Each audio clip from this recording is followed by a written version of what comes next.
Fala pessoal, tudo beleza? Bem-vindos ao canal do Will. E finalmente chegamos ao final do Kaiju número 8.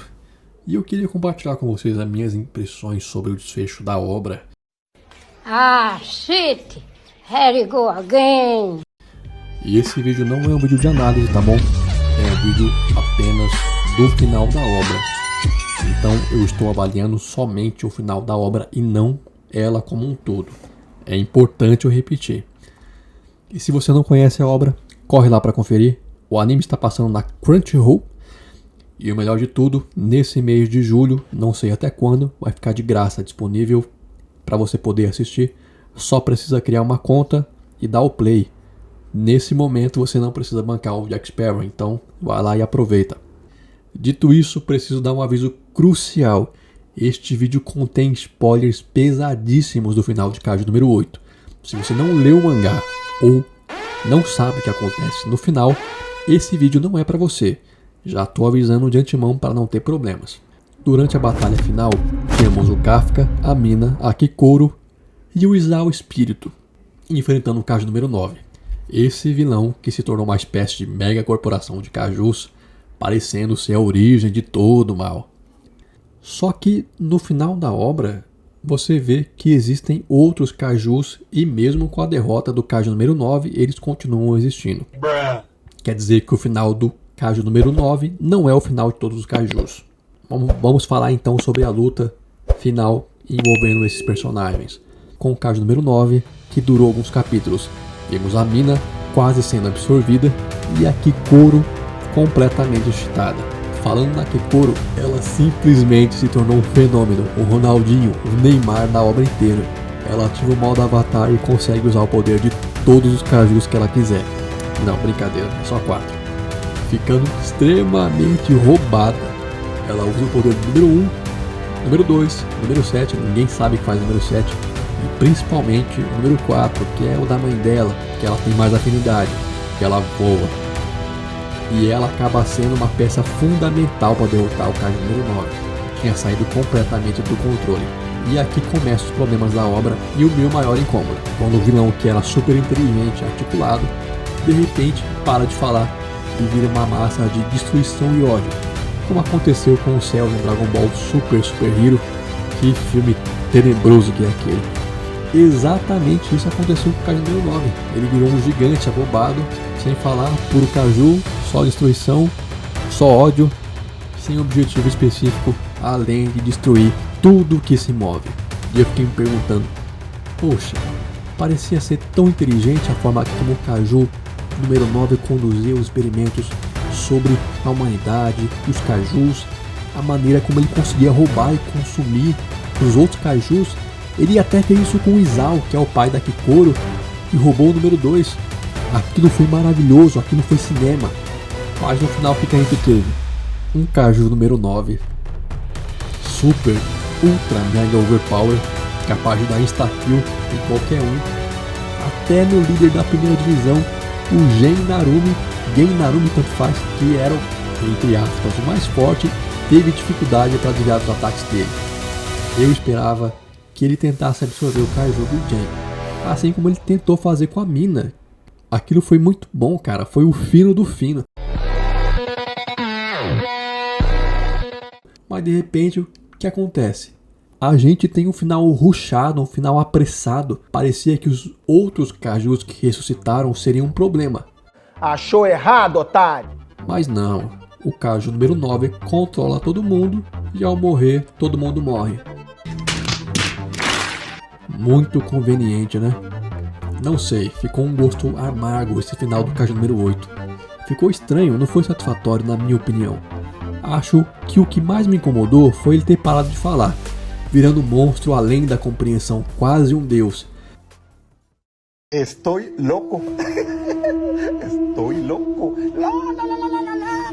Eu até gostava quando ele era uma entidade mais Shiva humanoide, só que aí ele virou o Godzilla dos Kaijus e perdeu a consciência dos Kaijus que estavam dentro dele.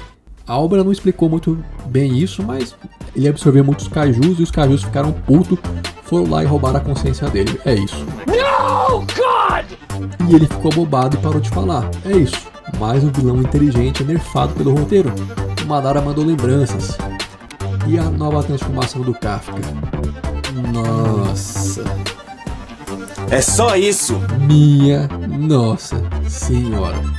Ele ficou albino? É sério? Era pra combinar com o nome. Kafka Ribino Albino? Eu não entendi a piadinha. Pô, cara, nem pra ele ganhar 2 braços a mais já poderia, né, fazer aquele embate de trocação de soco com o Kaiju número 9, tipo uma batalha do All Might com o Noma, mas...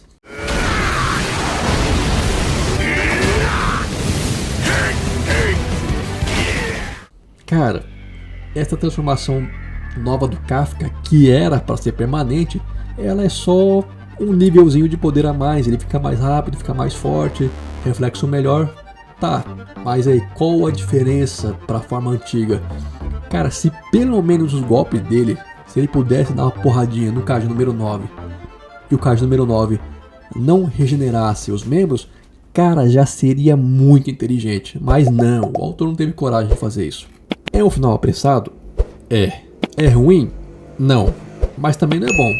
E quem que morre da força de defesa? Ninguém. Não tem peso o final. Porque o plot armor dos personagens secundários é absurdo. Você fala, poxa, cara, o Kaiju número 9 tava quase absorvendo a mina, tava quase acabando com a existência dela. Mas aí... This is the end for you, Vinrudo. Ah! You hit my diary. Tanta conveniência de roteiro e ela fica salva. Completamente ilesa. Nada. O Kaiju tava entrando na mente dela. Tava fazendo... Nossa! O Kafka chega, salva ela e é isso aí. O Kaiju número 9, que era o estrategista da bagaça inteira, não deixou nenhuma doençazinha nela para ela se virar contra o Kafka. E cara, seria tão legal se ela fizesse isso, se ela de repente ficasse contra o Kafka, o Kaiju número 9. Já pensou nisso? Ia ser do caramba, mano. Esse final foi muito fraco. Muito não, foi um final fraco, um final morno. Eu esperava mais. Afinal de contas, os personagens secundários foram bem construídos. O ritmo da obra é muito bom, cara. É facinho de maratonar esse mangá. Dá pra você sentar e ler uns 100 capítulos num dia. A partir do momento que você vê os personagens secundários ganhando o poder dos Kaijus numerados, você fala, tá meio estranho, talvez a obra esteja acabando. E é isso mesmo, a obra tá acabando. Quando isso começa a acontecer, o Kaiju número 9 é o vilão principal. Ótimo, isso não mudou. As batalhas são muito boas, inclusive. Pra mim, a história desandou quando o Kafka ganhou a nova transformação. Aí, cara, aí foi só ladeira abaixo, sabe? Eu esperava muito mais. Então, pra quem leu e pra quem sabe o que acontece, o Kafka, Kikoro e a mina conseguem derrotar o Kaiju número 9 com trabalho em equipe. Viu só Naruto, aprende com o Kaiju número 8. Como é que você faz no final em que os personagens secundários importam? Olha aí, não é difícil não. Achei legal esse finalzinho do trabalho em equipe, muito bom, nota 10. Só que aí, essas conveniências de roteiro, que você tem o Kafka que poderia ficar na forma permanente de Kaiju, voltando a ser humano. Cara, pra quê, velho? Não faz isso não, velho. Poderia explorar o Kafka com a transformação do Kaiju permanente e ele ia enfrentar um preconceito muito grande da força de defesa, das pessoas, do mundo. Inclusive, seria uma coisa meio Batman, sabe? Tipo, ele tenta combater os vilões, só que a própria polícia, né, a força de defesa estaria contra ele. Então, cara, isso seria muito mais inteligente para uma continuação, mas não, né? O autor não quis fazer, não teve coragem de fazer isso, assim também como ele não teve coragem de matar os personagens secundários, deixar eles lesionados permanentemente, né? Uma cicatrizinha que fosse, mas todos eles saíram plenos da batalha, completamente ilesos da batalha contra a maior ameaça que o mundo já viu até aquele momento. Não faz nenhum sentido.